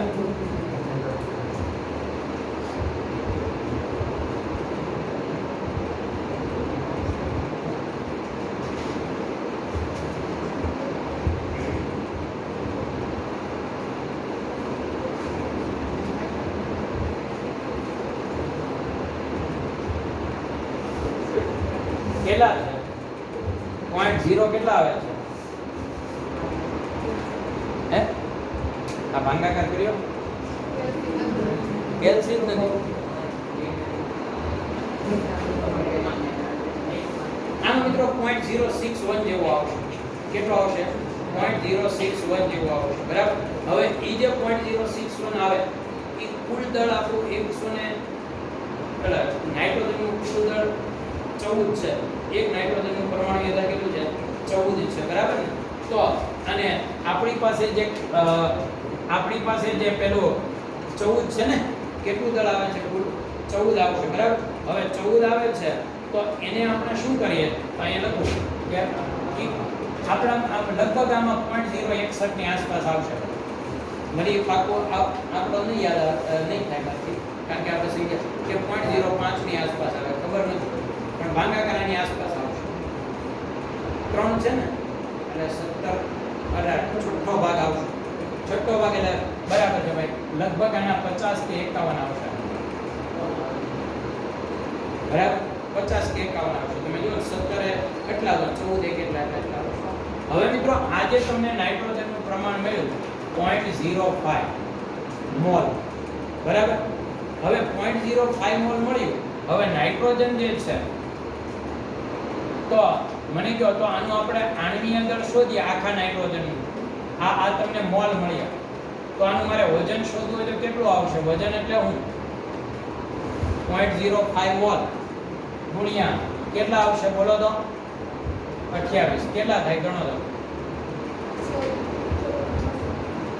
ગુણાકાર કરો આ બેનો ગુણાકાર લગભગ 140 આવશે ને હે પછી પોઈન્ટ પછી બે આંકડા કાપી નાખો એટલે કેટલા આવ્યા 1.4 ખ્યાલ આવી ગયો હવે આજે 1.4 તમને જવાબ આવ્યો અહીંયા ધ્યાન આપજો એ કુલ દળના કેટલા % છે આપણે જોવાનું એટલે હવે આપણે સરખામણી સીધી પર્સન્ટેજ સાથે કરીએ બરાબર એટલે નાઇટ્રોજનનું ટકાવાર પ્રમાણ શોધવું હોય બરાબર તો શું આવશે તમને ખબર છે નાઇટ્રોજનનું ટકાવાર પ્રમાણ આપણે શોધીએ તો નાઇટ્રોજનનું દળ બરાબર ગુણ્યા પોઈન્ટ શું આવશે અહીંયા 5 કારણ કે આપણી પાસે કાર્બનિક પદાર્થ કેટલો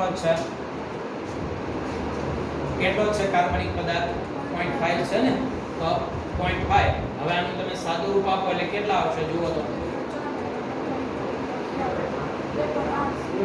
ભાગાકાર કરો તો 2.8 આવે છે કે બરાબર તો અહીંયા તમને જવાબ મળશે 2.8 પણ ગુણ્યા 10 એટલે કેટલા આવશે 28%. હવે 10 થી શું કામ ગુણાકાર કર્યો કારણ કે આપણે જ્યારે અહીં સંખ્યા લીધી છે ત્યારે અહીંયા આપણે 1000 મિલી લીધી મેં 1000 મિલી ને ટકામાં કન્વર્ટ ત્યારે જ કર્યું એટલે 1000 ભાગ્યા 10 100 એટલે 10 ત્યારે જ આવી ગયું બરાબર એટલે એ 10 મેં ત્યારે નહોતું લખ્યું મેં અહીં લખ્યું બાકી ટકાવાર પ્રમાણ 28% આવે એટલે આ રીતે આમાં જવાબ 28% આવશે. બીજો પ્રશ્ન છે 22મો છે કે નાઇટ્રોજનના પરિમાપનમાં ઝેલ્ડાન પદ્ધતિનો ખાલી જગ્યામાં અમ્લીકરણ થતો નથી શેમાં નહીં થાય બોલો એમાઇનમાં તો થાય છે કારણ કે એમાઇનમાં આપણે હમણાં જ કર્યો છે બરાબર ને પછી આલ્કીન કઈ પ્રક્રિયા દર્શાવે છે આલ્કીન ઇલેક્ટ્રોન અનુરાગી યોગશીલ ઇલેક્ટ્રોન અનુરાગી વિસ્થાપન કેન્દ્ર અનુરાગી યોગશીલ કે કેન્દ્ર અનુરાગી વિસ્થાપન હવે ઘણા આમાં પ્રશ્ન થાય કે બા આલ્કીન આ રીતે હોય અહીંયા ધ્યાન આપજો એની હાઇડ્રોક્લોરિક એસિડ સાથે હું પ્રક્રિયા કરું તો તમને એવો પ્રશ્ન થાય કે આનો ધન અને ઋણ આયન અહીંયા જોડાય તો આની હારે આલો ધન આયન જોડાયો તો આની હારે ઋણ આયન જોડાયો તો આમાં કેમ આપણે ઇલેક્ટ્રોન અનુરાગી કે કેન્દ્ર અનુરાગી કહેવાય નિયમ એવો છે કે ઋણ આયન જોડાય તો કેન્દ્ર અનુરાગી ધન આયન જોડાય તો ઇલેક્ટ્રોન અનુરાગી કારણ કે ધન આયનને આપણે ઇલેક્ટ્રોન અનુરાગી આયન કહીએ છીએ તો અહીંયા તો ધન ને ઋણ બેય જોડાય પણ મિત્રો એક વાત તમને કરી દો આ બધી જ પ્રક્રિયાની ક્રિયાવિધિમાં તમને ખબર છે કે હંમેશા જ્યારે આની પ્રક્રિયા થાય ને ત્યારે એસિડની હાજરીમાં થાય અને હકીકતમાં સૌથી પહેલા આનું બંધ તોડવા માટે એસિડનો H+ જ દાખલ થાય છે ઋણ આયન નહીં પહેલા પ્રક્રિયાની શરૂઆત H+ થી થાય ધન આયનથી થાય એટલે આને આપણે યોગશીલ પ્રક્રિયા કહીએ છીએ પાઈ બંધ એટલે યોગશીલ કેવી યોગશીલ તો શું બોલવાનું કેવી ઇલેક્ટ્રોન અનુરાગી યોગશીલ કેન્દ્ર અનુરાગી નહીં કારણ કે ઋણ આયન પહેલા જોડાવા નથી આવતો પહેલા કોણ જોડાવા આવે છે યોગશીલ પ્રક્રિયાની શરૂઆત ધન આયન કરે અને ધન આયનને ઇલેક્ટ્રોન અનુરાગી પ્રક્રિયા કહેવાય તો પૂરા 25 27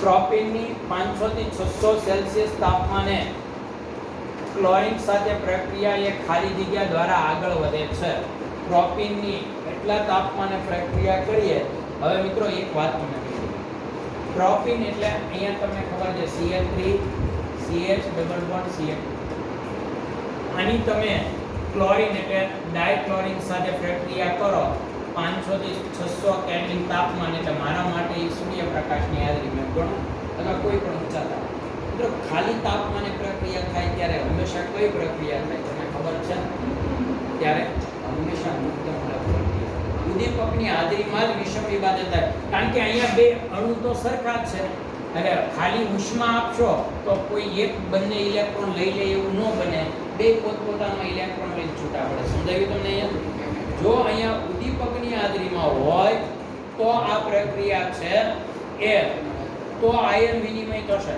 બાકી અહીંયા એલાઇન મુક્ત મૂલક પ્રક્રિયા છે હવે એક વાત તમને કહું ગાય આ એલાઇલિક મુક્તમૂલક પ્રક્રિયા કહેવાય, વિનાઇલ મુક્તમૂલક પ્રક્રિયા કહેવાય.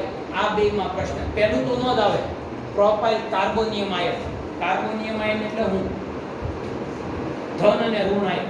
કોઈ પણ આયન ક્યારે પણ અહીંયા તો મુક્તમૂલક પ્રક્રિયા થાય એટલે પહેલા બે વિકલ્પ તો આમનામ નીકળી ગયા. સાંભળી, આયનીય પ્રક્રિયા તો નથી, મુક્તમૂલક છે. હવે હું તમને એ સમજાવું કે એલાઇલ મુક્તમૂલક પ્રક્રિયા કહેવાય કે વિનાઇલ મુક્તમૂલક પ્રક્રિયા કહેવાય. મિત્રો એક વાત ધ્યાનમાં રાખજો, આપણે આને વિનાઇલ સમૂહ કહીએ છીએ. ખબર છે તમને? બે ઇથિન નું બીજું નામ છે વિનાઇલ. તો ખાલી આ જો તો આને હું શું કહે? વિનાઇલ કહે. અને આને મારે કહેવું હોય તો આ વિનાઇલ વાળો ભાગ છે, આ ભાગ છે વિનાઇલ વાળો છે, આ આલ્કાઇલ વાળો ભાગ છે. આ આલ્કાઇલ પ્રોપેનમાં બે ભાગ. આનું નામ વિનાઇલ થી આપ્યો ઘણા. આને હું કહે ખબર? Methyl vinyl. મિથાઇલ વિનાઇલ વધારાના કાર્બન હોય ડબલ બોન્ડ સિવાય એને સમૂહ કહે. એટલે આ આલ્કાઇલ વિનાઇલ છે એટલે એનું નામ શું આપવામાં આવ્યું છે? એલાઇલ. શું નામ આપવામાં આવ્યું છે? એલાઇલ. એટલે એલાઇલ વિનાઇલ પ્રક્રિયા છે. યાદ રાખો.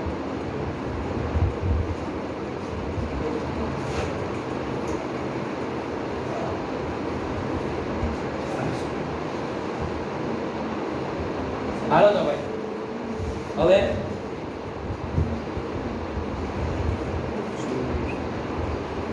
સત્યાવીસ અને 29 નીચેની પ્રક્રિયાઓમાં મુખ્ય નિપજ ખાલી જગ્યા મળશે. મિત્રો આમાં મુખ્ય નિપજ કઈ મળશે તમને ખબર જ છે? કઈ મળે બોલો? આ તો તમને આવડે છે કારણ કે હમણાં જ મેં આ તમને સમજાવ્યું. ખબર KOH સાથે પ્રક્રિયા કરીએ એટલે અહીંથી ક્લોરીન જાય જે કેસીએલ બનાવે અને અહીંયાથી અથવા અહીંયાથી હાઇડ્રોજન જાય. પણ તમને એ ખબર હોવી જોઈએ. તમને ખબર છે ને આને આપણે આલ્ફા કાર્બન કહીએ, બે સાઈડ બીટા હોય તો કયા બીટા ઉપરથી હાઇડ્રોજન દૂર થવાની શક્યતા વધુ છે? તો મિત્રો ખાસ યાદ રાખજો કે વચ્ચેનો કાર્બન જ્યાં હાઇડ્રોજનની સંખ્યા ઓછી હોય ત્યાંથી હાઇડ્રોજન દૂર થવાની શક્યતા વધારે હોય. એટલે આપણી જે નિપજ છે ને એ આ નિપજ આવશે. અહીંથી ક્લોરીન દૂર થશે, અહીંથી હાઇડ્રોજન દૂર થાય અને બંને ડબલ બોન્ડથી શું થઈ જશે? જોડાઈ જાય. એટલે આપણી જે નિપજ આવશે ને એ શું આવશે? બ્યુટીન આવશે. કઈ આવશે?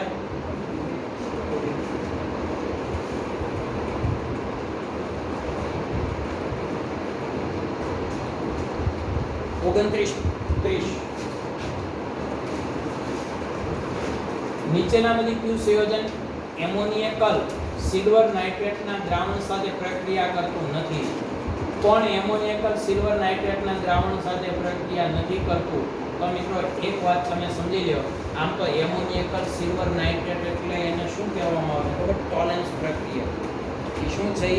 ટોલેન્સ પ્રક્રિયા. અને ટોલેન્સ પ્રક્રિયા મોટે ભાગે શું કામ વપરાય છે ખબર તમને? ઓર્ગેનિકમાં વપરાય છે. અને ક્યાં? તો કે આલ્ડીહાઇડ અને કીટોનની પરત. ટોલેન્સ પ્રક્રિયા આલ્ડીહાઇડ સાથે પ્રક્રિયા કરે, કીટોન હારે કરે નહીં. રીત તો સાચી છે પણ અહીંયા તો આપણને એ ઉદાહરણ આલ્ડીહાઇડ અને કીટોન આપ્યા જ નથી. તો યાદ રાખજો કે ટ્રિપલ બોન્ડ આલ્કાઇન સમૂહ સાથે પ્રક્રિયા કરે છે, આલ્કીન સાથે નહીં. એટલે અહીંયા આલ્કાઇન સમૂહ છે ને, જો અહીંયા ટ્રિપલ બોન્ડ જાય, ટ્રિપલ બોન્ડ જાય, ટ્રિપલ એની સાથે કરે છે, આની નથી કરતો. બરાબર? એટલે આ ખાસ વચ્ચેનો જે હોય આલ્કાઇન, આમ તો આલ્કાઇન બધા જ છે પણ આલ્કાઇનમાં રહેલો હાઇડ્રોજન છે એ એસિડિક હોય તો એની હારે એ પ્રક્રિયા કરી શકે નહીં. પછી 30મો, જ્યારે સોડિયમ પ્રોપિયોનેટને સોડા લાઇમ સાથે ગરમ કરવામાં આવે તો ખાલી જગ્યા નિપજ મળે છે. બરાબર? સોડિયમ પ્રોપિયોનેટ મિત્રો આ તમને પ્રક્રિયા આવડે છે. પ્રોપિયોનેટ એટલે કેટલા કાર્બન હશે? 3 અને આ સોડિયમ આવી રીતે છે. એની સોડિયમ હાઇડ્રોક્સાઇડ સાથે પ્રક્રિયા કરશો તો શું નિપજ મળશે ખબર? અહીંયાથી જ આ બંધ મૂકી જશે, આમાં અહીંયાથી બંધ મૂકશે, આ હાઇડ્રોજન અહીંયા આવી જશે એટલે શું બની જશે? CH3 અને આ CO2 અને એક ઓક્સિજન એને અહીંથી મળે એટલે CO3 બની જાય અને આ બે સોડિયમ એટલે શું બનાવે? Na2CO3 sodium carbonate. શું બનાવશે? Sodium carbonate.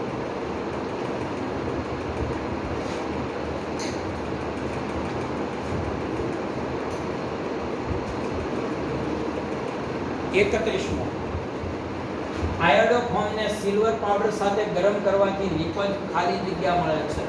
ખાલી જગ્યાની બાજુ મિત્રો આયોડિનને તમે સિલ્વરના પાવડર સાથે પ્રક્રિયા કરાવશો તો કઈ નિપજ મળશે. આ પ્રક્રિયા કોના જેવી છે ખબર તમને? આ પ્રક્રિયા છે ને એ આપણે તમને ખબર હોય તો પેલી સોડિયમ મેગ્નેશિયમ એની ધાતુ સાથેની પ્રક્રિયા લીધી હતી ખબર? પેલા હાઇડ્રોકાર્બન સાથેની પ્રક્રિયા લીધી હતી. આલ્કેનની બનાવટ યાદ છે તમને? હેલો આલ્કેન હોય દાખલા તરીકે ઉદાહરણ CH3Cl ના બે અણુ હોય એની તમે સોડિયમ ધાતુ સાથે પ્રક્રિયા ઈથરની હાજરીમાં કરો તો અહીંથી આ બંધ તૂટી આની હારે જોડાઈ જશે અને બે CH3 પરસ્પર જોડાઈ જાય એટલે આલ્કેન મળે. જેટલા કાર્બન વાળો હેલો આલ્કેન હોય ને એનાથી ડબલ કાર્બન વાળો આલ્કેન મળે. બરાબર? આ બધી જે પ્રક્રિયા છે વુડ્સ પ્રક્રિયા, આ બે આલ્કાઇલ હેલાઇડ હોય તો વુડ્સ પ્રક્રિયા, બે એરાઇલ હેલાઇડ હોય ને તો ફિટિંગ પ્રક્રિયા અને એક આલ્કાઇલ ને એક હેલાઇડ હોય તો વુડ્સ ફિટિંગ પ્રક્રિયા. તો આ જે પ્રક્રિયા હતી મિત્રો બરાબર એને આપણે અહીંયા સંદર્ભ તરીકે લઈએ તો અહીંયા સિલ્વર જ જોડાય છે. પહેલાની જેમ જ તમારે સમજવાનું છે. આયોડોફોર્મ એટલે હું ક્લોરોફોર્મની જેવું CH3 સિલ્વર આયન પ્રક્રિયા કરે બે આયોડોફોર્મ લેવાના. હું અહીંયા અલગ સમજાવું એમાં આપ્યું એટલે અહીંયા 6 અણુ લઈ લો એટલે હું થાય આ 3 આયોડિન ને આ 3 આયોડિન ને 6 સિલ્વર શું બનાવશે 6Ag. અને આ બેની જે સંયોજકતા ખાલી પડી કેટલી બેની ખાલી પડી બોલો? 3 આયોડિન ગયા એટલે 3 ખાલી પડી, આની 3 ખાલી પડી જોડાઈ. એટલે શું બનશે અહીંયા એસિટિલિન. એસિટિલિન ને બીજું શું નામ અપાય? ઇથાઇલિન. ટ્રિપલ બોન્ડ છે ને. ત્યાર પછીનો પ્રશ્ન છે મિત્રો 34મો પ્રશ્ન.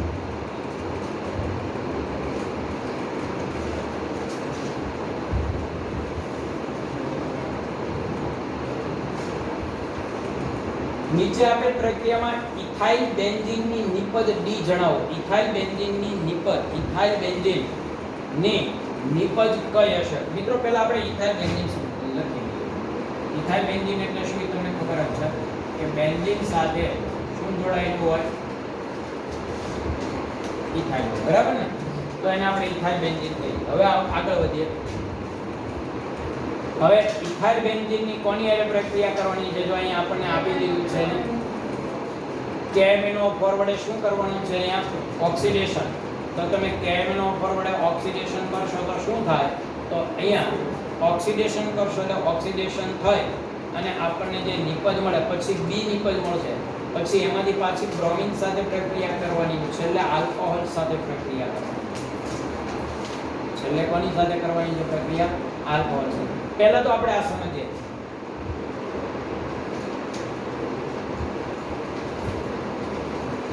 અહીંયા CH2CH3 છે.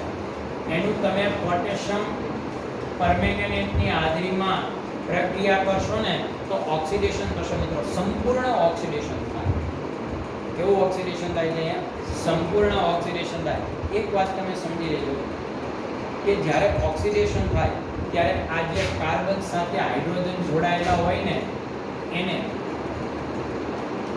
જગ્યાએ COOH આવે. આ ડાયરેક્ટ પ્રક્રિયા શું? હવે તમે મને કહેજો અહીંયા ઇથાઇલ બેન્ઝીન છે, મિથાઇલ બેન્ઝીન હોત તો કોઈ આ કારણ કે જરૂર તો આ એક જ કાર્બનની છે, આની તો કાંઈ જરૂર જ નથી. એટલે ઇથાઇલ બેન્ઝીન હોય કે મિથાઇલ બેન્ઝીન કોઈ ફેર ના પડે. સમજી ગયા તમે? એટલે આ એક ધ્યાન રાખો. હવે મિત્રો આજે આપણને નિપજ મળી એનું બ્રોમિન સાથે પ્રક્રિયા કરો. બરાબર? FeCl3 ની હાજરીમાં તો શું થાય? તો કે બ્રોમિન જોડાશે. પણ બ્રોમિન ક્યાં જોડાશે એ તમને ખબર હોવી જોઈએ. હું આ અહીંયા નથી લેતો, ઉપર લઉં છું. એમાં કઈ ફેર ન પડે. ઓ ભાઈ પહેલો છે અહીંયા લો કે ક્યાં જોડાય? તો કે મેટા સ્થાને. હું કામ? તમને બધાને ખબર છે કાર્બોક્સિલિક એસિડ કેવો છે? મેટા નિર્દેશક. એટલે આપણને બીજી નિપજ મેટા સ્થાને. અને આનું જો તમે આલ્કોહોલ સાથે પ્રક્રિયા કરશો એસિડની હાજરીમાં C2H5OH છે તો મિત્રો એસિડની હાજરીમાં આલ્કોહોલ સાથે તો અહીંથી OH અને આનો H દૂર થાય અને ફાઇનલી જે સમીકરણ મળે છે એ આપણને આવું મળે COO અને આવડો આ C2H5 અહીંયા જોડાઈ જશે. આ આપણી ફાઇનલ ડિફરન્સ બરાબર. એટલે આ એક વાત ધ્યાનમાં રાખો. હાલો તો ત્યાર પછીનો પ્રશ્ન છે 36મો પ્રશ્ન. જુઓ તો જ્યારે ફિનાઇલ મેગ્નેશિયમ બ્રોમાઇડની તૃતીય બ્યુટેનોલ સાથે પ્રક્રિયા કરવામાં આવે ત્યારે નિપજ શું મળે? હાલો અહીંયા ધ્યાન આપજો. શું કીધું પહેલા મને કહેતો? ફિનાઇલ. ફિનાઇલ એટલે શું? C6H5. પછી હું કીધું મેગ્નેશિયમ અને છેલ્લે હું કીધું બ્રોમાઇડ. ભાઈ આ કોણ છે? વિજ્ઞાન પ્રક્રિયક છે બરાબર. તૃતીયક બ્યુટેનોલ. તૃતીયક બ્યુટેનોલ એટલે શું? આપણે અહીં લખીએ CH3 C અહીંયા OH અહીંયા CH3 અને અહીંયા C. આને તૃતીયક બ્યુટેનોલ કહેવાય. એટલે એને સામાન્ય નામ આપ્યું IUPAC નામ આપ્યું કે કેવું પડે કે 2 મિથાઇલ પ્રોપેન 2 તૃતીયક છે એટલે આખોથી તૃતીયક સમજાયું. તો આ બંને વચ્ચે પ્રક્રિયા પહેલા તો મને એ કહો કે આ મિથાઇલ મેગ્નેશિયમ બ્રોમાઇડ નું કામ, આલ્કાઇલ મેગ્નેશિયમ બ્રોમાઇડ નું કામ શું છે? જો એ તમને ખબર પડે તો બાકીનું બધું આવશે. બસ એ તમારા માટે ખાસ અગત્યનું છે બરાબર. બાકી બીજો કોઈ પ્રશ્ન નહીં થાય. બ્યુટેન નોલેજ છે ને? યસ આવે. તો આમાં શું આવશે?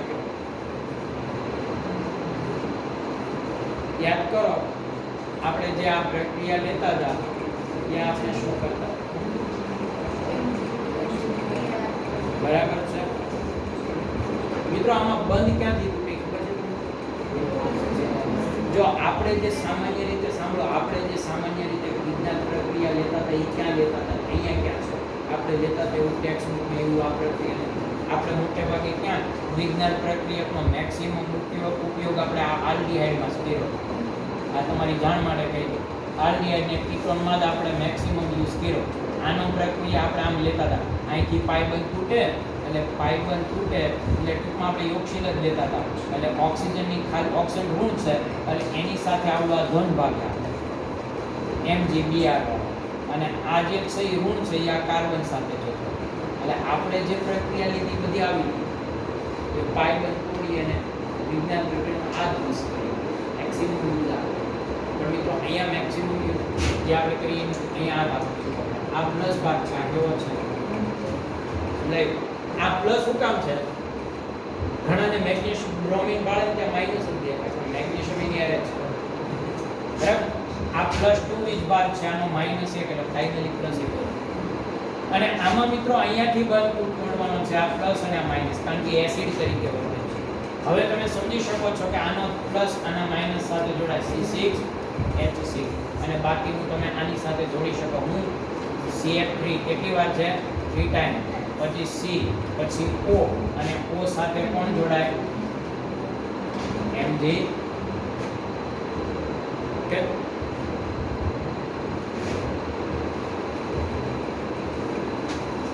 સાડત્રીસમો પ્રશ્ન. ઇથાઇલ બેન્ઝીનનું કેમિનો ફોર્વર્ડે ઓક્સિડેશન કરવાથી નિપજ ખાલી જગ્યા મળે છે. ભાઈ આ તો હમણાં આવ્યું. ઇથાઇલ આપણે તેનાથી આગળ નીકળી ગયેલા છીએ. ઇથાઇલ બેન્ઝીનનું કેમિનો ફોર્વર્ડે પ્રબળ ઓક્સિડેશન કરતા વડે ઓક્સિડેશન કરશો એટલે બેન્ઝોઇક એસિડ મળશે. હમણાં જ આવ્યું નહીં એટલે બેન્ઝોઇક એસિડ.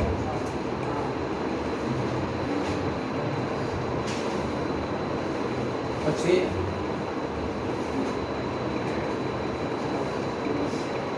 39, 40 અને 41. નીચેનામાંથી કયો નાઇટ્રોજન ઓક્સાઇડ કુદરતી તથા માનવ પ્રવૃત્તિ એમ બંને રીતે વાતાવરણમાં ભળતો સામાન્ય પ્રદૂષક નથી? સામાન્ય, આ તો સામાન્ય પ્રશ્નો છે ભાઈ.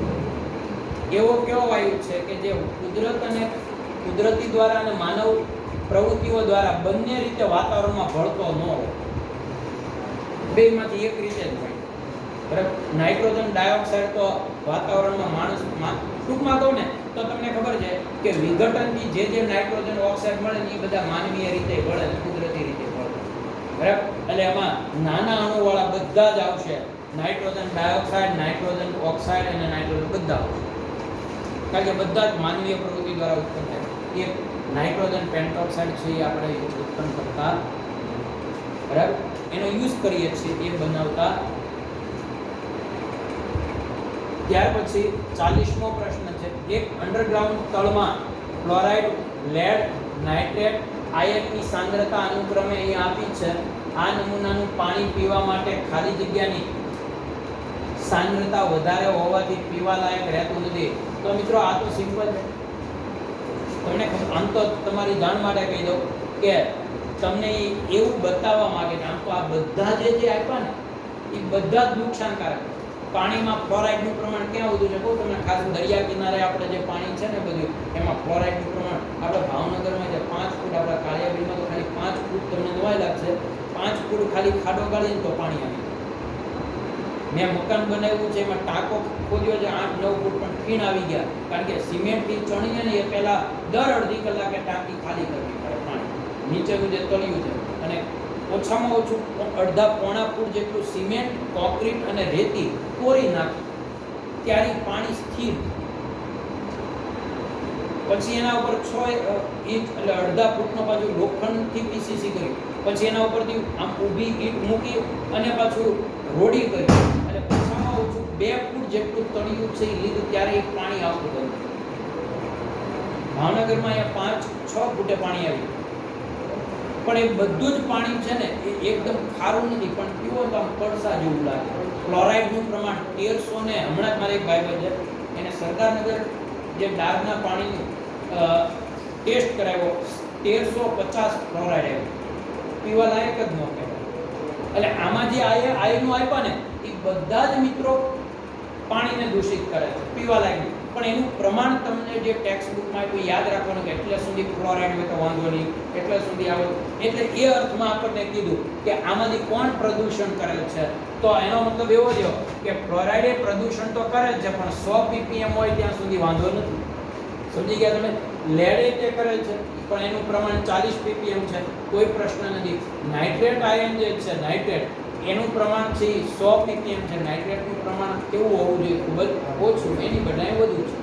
એટલે જે ટેક્સ્ટ બુકમાં જે પ્રશ્નો આપ્યા છે એ કોષ્ટકને આધારે આપણને યાદ રાખવાનું કીધું છે.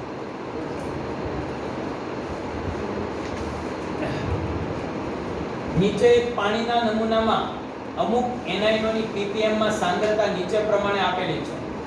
એમાં ફ્લોરાઇડ જુઓ, ફ્લોરાઇડ આયનની 10, સલ્ફેટ 100, નાઇટ્રેટ 50. તો પાણીને પીવા લાયક ન રાખતો આયન કોણ છે?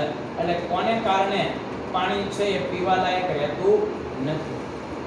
બરાબર. આગળનો જે પ્રશ્ન હતો એ પણ એની જેવો જ હતો, પણ PPD હતો. બરાબર ને? PPB એટલે બિલિયન. કારણ કે મિત્ર ઘણાને એમ થાય કે સાહેબ તમે 100 ppb વાળો ફ્લોરાઇડના પાણીને પીવા લાયક ગણ્યું, એમાં ફ્લોરાઇડ નુકસાન નથી કરતો એવું કીધું, એટલું હોય તો. અને અહીંયા તમે પાછા 50 લખ્યું તોય એમ કે, સોરી 10 લખ્યું તોય તમે એમ કહો છો કે ફ્લોરાઇડ જવાબ આવે. પણ મિત્રો એ બિલિયનમાં હતું, આ શેમાં છે? બિલિયન એટલે કેટલા? કરોડ. બરાબર ને? 10 કરોડ ને? તો 10 કરોડે એટલું અને આ 10 લાખે એટલું. તો આ જોડું કહેવાય ને. આને કરોડે ફેરવો તો 1000 થઈ જાય, અને તમે PPB માં ફેરવો તો આ 1000 થઈ જાય. એટલે બધી ગયું કહેવાય કે નહીં? એટલે એકમના સંદર્ભમાં ખાસ વિચારજો. ઓકે, બસ અહીંયા સુધી જ તમારા પ્રશ્નો હતા. હવે તમને કઈ પ્રશ્ન હોય તો